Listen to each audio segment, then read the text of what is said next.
ಮನಸ್ಸಿಗೆ ನೋವಾದಾಗ ಮೌನವಾಗಿದ್ದುಬಿಡಿ.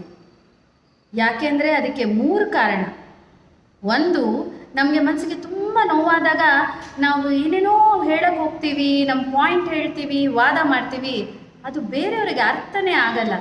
ಅವರಂತಾರೆ ಇವಳು ತುಂಬ ರೂಢಾಗಿ ಮಾತಾಡ್ತಾಳೆ ಅಂತ. ನಿಮ್ಮ ನೋವು ಅರ್ಥ ಆಗಲ್ಲ. ಎರಡನೇದು, ನಮಗೆ ತುಂಬ ನೋವಾದಾಗ ಇಲ್ಲಿ ತುಂಬ ಗೊಂದಲ ಆಗತ್ತೆ. ನಮಗೆ ಗೊತ್ತಿಲ್ಲದೆ ನಾವು ಮಾತಾಡೋ ಮಾತಿಗೆ ಏನೇನೋ ಎಕ್ಸ್ಪ್ರೆಷನ್ ಕೊಟ್ಟು ಅರ್ಥನೇ ಅನರ್ಥ ಮಾಡಿಬಿಡ್ತೀವಿ.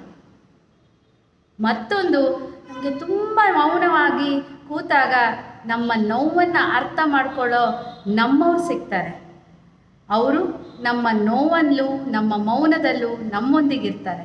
ಅದಕ್ಕೆ ನೋವಾದಾಗ ಸ್ವಲ್ಪ ಹೊತ್ತು ಮೌನವಾಗಿ ಅಷ್ಟೇ.